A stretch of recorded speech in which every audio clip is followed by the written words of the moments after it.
Marcos capítulo 3, versículos de número 13 ao 19, diz assim: Depois subiu ao monte e chamou os que ele mesmo quis, e vieram para junto dele.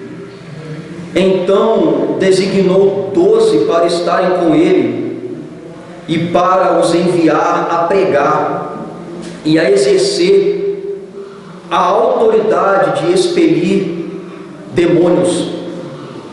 Eis que os 12 que designou: Simão, a quem acrescentou o nome de Pedro, Tiago, filho de Zebedeu, e João, seu irmão, aos quais deu o nome de Boanerges, que quer dizer filhos do trovão, André, Filipe, Bartolomeu, Mateus, Tomé, Tiago, filho de Alfeu, Tadeu, Simão, o Zelote, e Judas Iscariotes, que foi quem o traiu. Vamos orar o nosso Deus novamente. Senhor, muito obrigado pela leitura da Tua palavra. Sabemos que sem o Senhor, sem Teu Santo Espírito, a Tua graça, nós não conseguiremos compreender o texto, a pregação, aquilo que o Senhor quer falar com cada um de nós.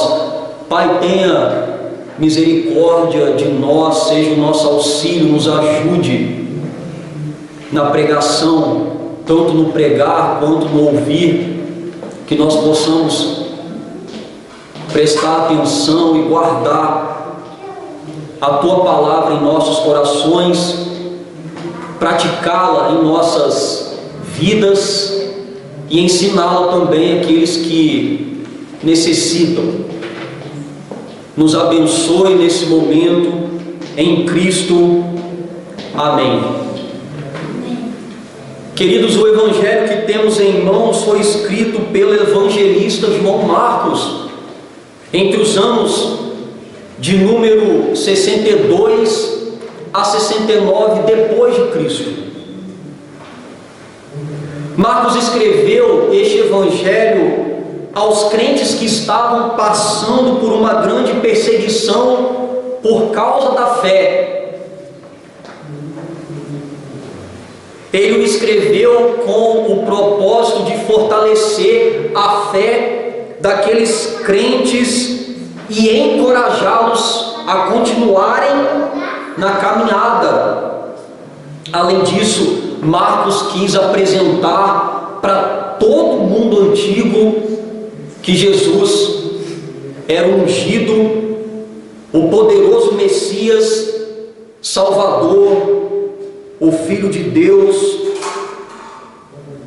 No texto anterior nós vimos que o Senhor Jesus, ele se retirou de um ambiente de debates contra escribas e fariseus, os religiosos da época. Nós vimos isso aqui. Jesus se encontrava e debatia com aqueles homens, e nesse momento aqui ele foi, ou melhor, naquele momento ele foi ao mar com os seus discípulos, curou muitos enfermos, como também demonstrou domínio sobre as forças demoníacas, exercendo um ministério compassivo, lá em Marcos 3, do 7 ao 12. E no texto de hoje, o escritor se concentra na autoridade de Jesus sobre os seus seguidores e na composição dos 12 e na missão dos 12. Capítulo 3, versículos de 13 a 19, como nós lemos ali. Jesus, ele subiu ao monte com os seus discípulos e chamou 12 deles para dar continuidade ao seu ministério, aquilo que ele estava realizando na terra, os quais ele iria discipular, ele iria ensinar e comissionar, depois ele iria enviar esses homens. Por conseguinte, o Senhor é quem escolhe, meus irmãos, é quem salva, é quem prepara o seu povo, a sua igreja, com o intuito de ensiná-la, de prepará-la e de enviá-las às nações. Dessa maneira pregarei sobre os aspectos do ministério apostólico, características do ministério apostólico, do serviço apostólico, daquilo que os apóstolos deixaram para a gente. Quais são os aspectos do ministério apostólico nesse texto? Em primeiro lugar, o ministério apostólico é soberanamente constituído por Jesus. O serviço dos apóstolos e, consequentemente, da igreja é algo feito por Cristo, constituído por Jesus. Olhe para a sua Bíblia, versículos 13 e também os versículos 16 ao 19. Olha aí para o 13, diz assim: depois subiu ao monte e chamou os que ele mesmo quis e vieram para junto dele. Aí o 16 diz assim: eis os 12 que designou, Simão, a quem acrescentou o nome Pedro, Tiago, filho de Zebedeu, e João, seu irmão, os quais deu o nome de Boanerges, que quer dizer filhos do trovão, André, Filipe, Bartolomeu, Mateus, Tomé, Tiago, filho de Alfeu, Tadeu, Simão, o Zelote, e Judas Iscariotes foi quem o traiu. O texto começa nos informando que após Jesus curar e expulsar demônios de uma multidão, ele subiu ao monte para escolher quem? 12 apóstolos. A palavra apóstolos no texto grego significa enviados. E é bom notar que dentre um grupo maior existiam muitos homens naquela época seguindo Jesus. Jesus estava prestes a chamar 12 seguidores que receberiam uma missão especial. Também devemos notar que Jesus subiu ao monte para escolher os seus verdadeiros embaixadores, a liderança espiritual da igreja, o novo Israel. Jesus, ele subiu por diversas vezes em montanhas no seu ministério. Uma vez que o Antigo Testamento associa as montanhas com a presença e revelação de Deus, Cristo deveria chamar esses homens aqui. Veja, do Monte Ebal e do Monte Gerizim viam as bênçãos e as maldições de Deus descritas em Deuteronômio 11, 29. Foi numa montanha que Isaac foi oferecido por seu pai Abraão, Gênesis 22, 2. De uma montanha orava Moisés e depois Elias, Êxodo 17, 9 e 10, 1 Reis 18, 42. Em uma montanha a arca da aliança repousou, 1 Samuel 7, 1. Em uma montanha o Senhor habitava, 1 Crônicas 16, 39. Deus entregou os 10 mandamentos no Monte Sinai, irmãos. Êxodo capítulos 19 e 20. No Monte Sião foi construído o templo, Salmo 15, verso 1. E Deus há de julgar a terra do Monte das Oliveiras, Zacarias 14, 4. E Jesus, ele também subiu ao monte E o texto diz que ele chamou aquele que ele quis chamar. O texto grego ainda é mais enfático. Jesus os convocou de maneira soberana e eficaz. Uma convocação soberana e eficaz. Com isso nós vemos que Jesus é quem determinou o chamado. Embora aqueles homens fossem responsáveis em segui-lo, em obedecê-lo ou rejeitá-lo, não foram os discípulos que escolheram Jesus. O chamado de Jesus quebrou a resistência e superou a vontade deles. Jesus reuniu aqueles que não tinham a intenção de segui-lo e impediu os que o desejavam acompanhá-lo. Foram homens selecionados por Cristo, chamados por Cristo para esse propósito. Tanto é que depois Jesus lhes revelou em João 15,16, quando está escrito assim: vocês não me escolheram, mas eu os escolhi. E o versículo conclui dizendo que eles vieram para junto dele. Queridos, os discípulos escolhidos foram até ele de maneira irresistível por seu poder e autoridade. Jesus é o único e exclusivo sujeito do chamado. Os discípulos não foram chamados por aquilo que eles poderiam fazer, mas por tudo que Jesus iria fazer neles e por meio deles.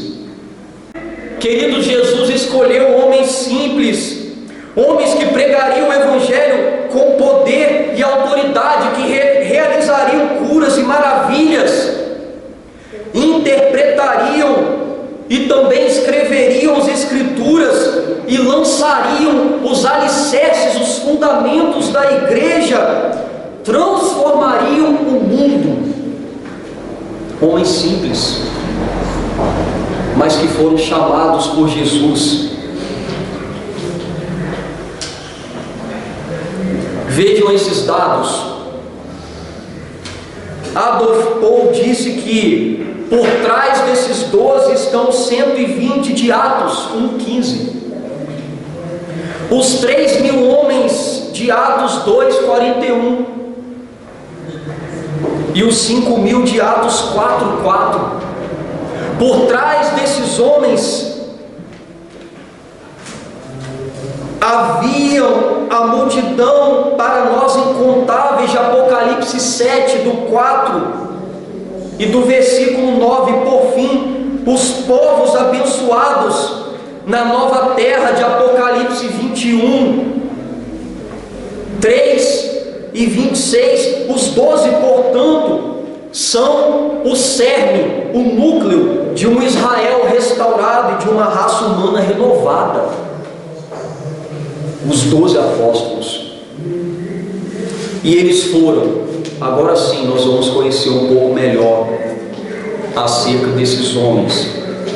Simão, a quem acrescentou o nome Pedro, a rocha, que embora tenha negado Jesus, foi o representante do corpo apostólico, o representante desses homens, pois revelou Jesus como Messias. Tiago, filho de Zebedeu, e João, seu irmão, os quais deu o nome de Boanerges, que quer dizer filhos do trovão. Esses homens, eles eram iracundos, eles tinham um temperamento explosivo. Vejam as características deles. André, que levou seu irmão Pedro a Jesus. Quem disse para Natanael sobre Jesus. E quem levou um menino com 5 pães e 2 peixes até a presença de Jesus. Filipe, que perguntou a Jesus: Senhor, mostra-nos o Pai e ficaremos contentes. e ouviu da boca do Mestre: aquele que me vê, vê ao Pai. Olha que revelação. Bartolomeu, o Natanael chamado no Evangelho de João, esse homem era o preconceituoso que perguntou: será que pode vir alguma coisa boa de Nazaré? Mateus, como acrescentou em seu Evangelho, era o publicano, o cobrador de impostos. Ele era odiado pelos judeus. Tomé, que não creu no Senhor, contudo, quando creu, o adorou.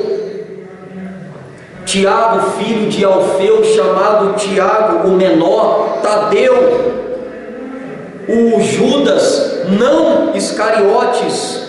Simão, o Zelote. Simão pertencia a uma seita que lutava contra o Império Romano. Era um revolucionário, um homem extremamente revoltado com o sistema da época. E Judas, o Iscariotes, que foi quem traiu, e o nome do traidor ficou por último. Preste atenção no texto, nesse texto, ficou por último. Era o tesoureiro do grupo que roubava da bolsa e entregou Jesus por 30 míseras moedas de prata. Irmãos, quando olhamos para os nossos dias, prestem muita atenção, vemos muitos homens e até mesmo mulheres se auto-intitulando apóstolos. Eu sou um apóstolo, eles dizem. Eu sou uma apóstola e até pai apóstolo. Eu sou o maior dos apóstolos. Todavia, eles não passam de falsos líderes que enganam uma multidão acostumada e infelizmente satisfeita em ser manipulada e espiritualmente escravizadas, muitas das vezes por falta de conhecimento. Isso porque os apóstolos de Jesus foram chamados em seu tempo para lançar os alicerces, os fundamentos da igreja. E após o cumprimento de sua missão, eles foram levados ao martírio, à morte e o abandono. Portanto, é um grande erro dizer que existem apóstolos hoje. Um grande erro. Já a religião do Papa, o catolicismo romano, prega que a igreja verdadeira é aquela que recebeu uma espécie de sucessão apostólica pessoal, de Pedro até o Papa de hoje. Foi passando o apostolado de Pedro por todos os papas, líderes máximos da igreja de Roma até os dias de hoje.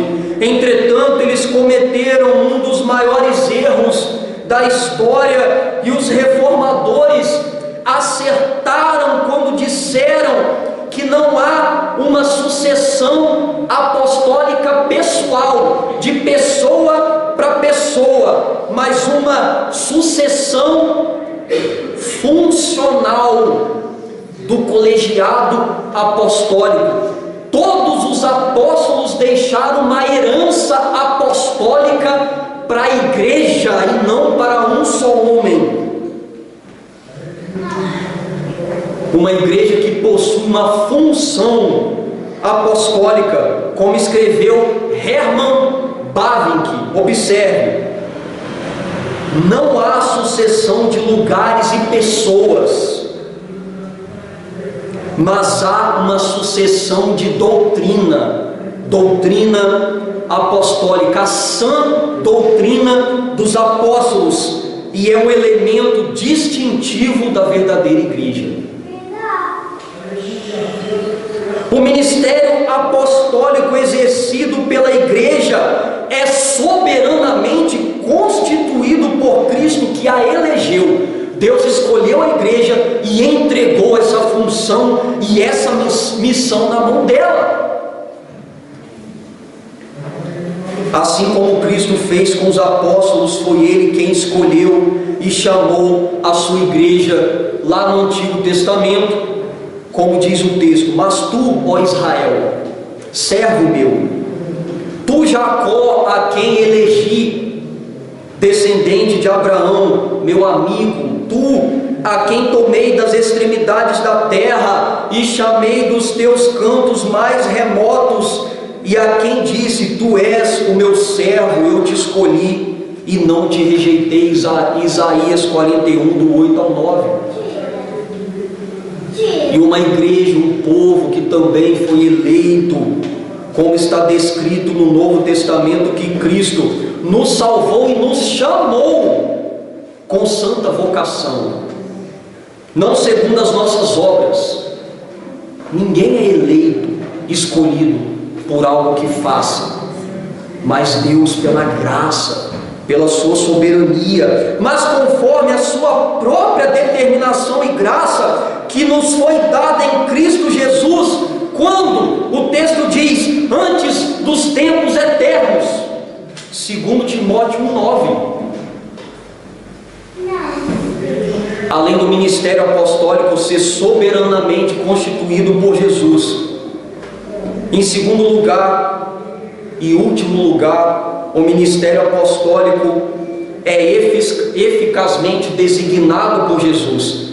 Ele escolheu a sua igreja para exercer o ministério apostólico e agora ele comissiona, ele envia, eficazmente designado por Jesus. Olhe para a sua Bíblia, versículos 14 e 15. O texto diz assim: então designou 12 homens para estarem com ele e para os enviar para pregar e a exercer a autoridade de expelir, expulsar demônios. Uma vez escolhidos, o Senhor lhes designou ao discipulado. O que é isso, pastor? O ensino. Mas não ao discipulado apenas, os enviou também para pregar, a pregação da palavra, e ao exorcismo, para expulsar demônios. E a melhor tradução para designou do verbo grego é ele fez. O mesmo verbo utilizado em Gênesis capítulo 1, versículo 1, para dizer que Deus criou os céus e a terra. Cristo os fez. Tudo indica que Marcos, ao utilizar o mesmo verbo para a criação dos apóstolos, está sugerindo que os 12 são uma nova criação. E a parte B do versículo 14 e o versículo 15 dizem que os apóstolos foram feitos para estarem com Ele. Vocês foram chamados para aprender de mim, lado a lado, e também para serem enviados, para os enviar a pregar e a exercer a autoridade de expelir demônios. E o Evangelho de Mateus acrescenta: para curar toda sorte de doenças e enfermidades, Mateus 10:1. De acordo com James Edwards, o apostolado, portanto, é uma questão de ser e de ser enviado. Aprender de Cristo e ser enviado para uma missão. Jesus os fez para estarem com Ele, para os ensinar, para os discipular, para passarem tempo com Ele, vendo Jesus, escutando Jesus e aprendendo tudo aquilo que Ele quis que eles aprendessem. O treinamento dos 12 não consistia somente em instrução, ensino, e prática, mas no convívio contínuo com o próprio Jesus e comunhão com ele. Esses homens comiam com Jesus. E depois que eles já estivessem com Jesus, os 12 seriam enviados para pregar. A palavra utilizada para pregar é a mesma palavra utilizada para Jesus, a proclamação do Evangelho de Deus. Pregar o Evangelho, a boa nova de salvação. Eles deveriam pregar publicamente, com uma linguagem simples para o povo ouvir, aprender, crer e se converter. E o versículo 15 nos diz que, em adição à pregação, os apóstolos receberiam poder para agir com autoridade para expulsar demônios. Então, da mesma maneira que Cristo expulsava demônios e curava toda sorte de doenças, com uma palavra os apóstolos também faziam isso. É por isso que hoje eles não existem. Vocês não vê homens fazendo isso e agindo de maneira semelhante a Cristo e aos apóstolos, porque isso foi algo dado aos apóstolos de verdade daquela época. Até aqui somente Jesus tinha feito isso. No entanto, ele deu aos 12 sua autoridade para proclamar as boas novas e prevalecer sobre os poderes demoníacos. Eles chegavam e os demônios eram expulsos. Tal autoridade era tamanha que Jesus diria mais tarde: aquele que os recebe, me recebe. E aquele que me recebe, recebe aquele que me enviou, Deus. Mateus 10:40. Os 12 foram os primeiros a serem enviados, as ovelhas perdidas da casa de Israel. Como diz o texto, dê preferência, procure as ovelhas perdidas da casa de Israel. Pelo caminho preguem que está próximo o reino dos céus. Mateus 10:6. 7. E também foram enviados para todas as nações, ide, portanto, fazer discípulos de todas as nações, batizando-os em nome do Pai, do Filho e do Espírito Santo. Mateus 28:19. Os 12 foram chamados para isso. A comissão dos 12 envolvia, da parte do Senhor para ele, conviver com o Mestre, pregar sua palavra e agir em seu nome, expulsando demônios e se opondo ao mal. Queridos, o ministério apostólico, exercido por quem? Apóstolos? Não, pela igreja, é eficazmente designado por Cristo, que a enviou, que a comissionou. Essa igreja apostólica deve imitar Jesus em tudo. Devemos imitar Jesus. Uma vez que o cerne, a essência do discipulado é a semelhança com Cristo, como escreveu o apóstolo Paulo aos irmãos acerca de si: sede, pois, meus imitadores como filhos amados, e andai em amor, como também Cristo nos amou e se entregou a si mesmo por nós, como oferta e sacrifício a Deus em aroma suave. Efésios 5:1-2. Uma igreja que com o mesmo empenho proclama o Evangelho. Uma igreja apostólica proclama o Evangelho a todos os perdidos, testemunhando a presença do reino através de quê? Da sua vida sobre a face da terra. E uma igreja que de fato exerça a autoridade sobre o reino das trevas como exército de Cristo. Nós somos salvos nós somos chamados para aprender de Cristo, para exercer autoridade sobre o reino das trevas, batalhando em um mundo de ignorância e medo. Com quais armas? Com as armas que o Senhor nos deu, como diz em Efésios 6,12. Nós não estamos lutando contra seres humanos, mas contra as forças espirituais do mal, que vivem nas alturas, isto é, os governos, as autoridades e os poderes que dominam completamente esse mundo de escuridão. Nós estamos caminhando e batalhando contra as trevas. Diante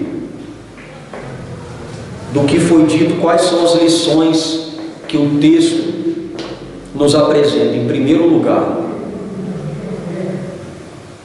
se você realmente fizer parte da igreja de Cristo, saiba que você não deve de maneira alguma se auto-intitular apóstolo, ok? Ou ser pastoreada por alguém que se diz apóstolo, muito menos se submeter a alguém que se diz sucessor do apóstolo Pedro. Corra disso, irmãos. Corra disso, corra desse engano.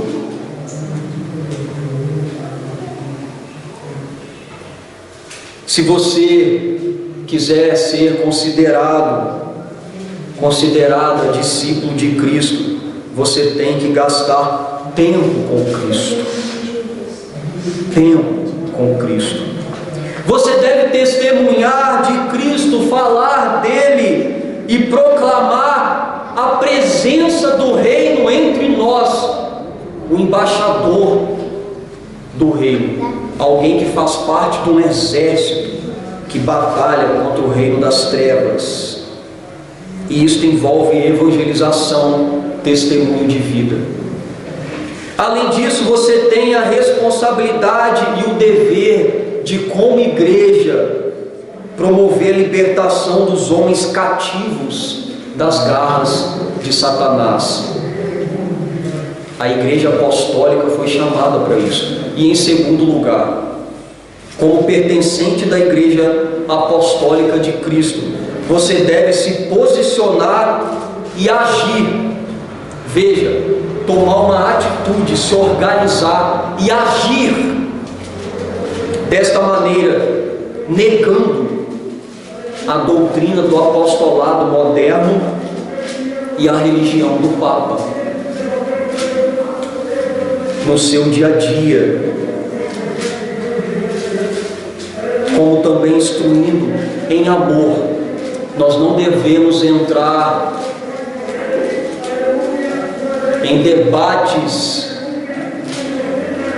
de qualquer maneira ou em situações constrangedoras que ferem, que machucam as pessoas, mas em amor, no tempo certo, da maneira correta, instruí-las. Em amor àqueles que ainda estão cegos e aprisionados na falsa doutrina. Não apenas isso, você precisa ser um genuíno imitador de Cristo. E para isso você deve fazer o que? Se empenhar em conhecê-lo. Como nós conhecemos a Cristo? Lendo os evangelhos, a palavra de Deus, caminhando, conhecendo dia após dia. E para isso você deve se empenhar em conhecê-lo e obedecê-lo também, irmãos. Não apenas um conhecimento sem atitude, mas obedecê-lo. Você tem o dever de anunciar o evangelho da graça. Eu, pastor, sim, a todos aqueles que convivem com você e aqueles que estão ao seu redor. Para quantas pessoas você tem falado do evangelho no seu dia a dia? E você deve, por meio de oração e de vigilância, batalhar em oração. Temos feito isso aqui nas quartas-feiras à noite, batalhando e perseverando em oração e vigiando.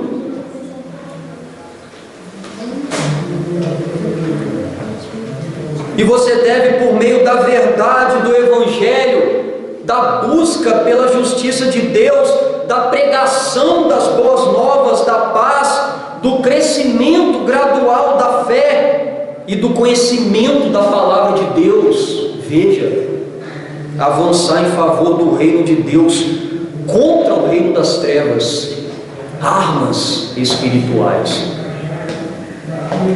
Nesta noite, irmãos, o Senhor, pela pregação aqui da palavra de Deus, nesse pequeno, mas tão valioso texto do Evangelho de Marcos, nos instruiu que é Ele quem escolhe, é Ele quem salva e prepara o seu povo, a sua igreja, com o intuito de ensiná-la e enviá-la às nações, aqueles que estão lá fora.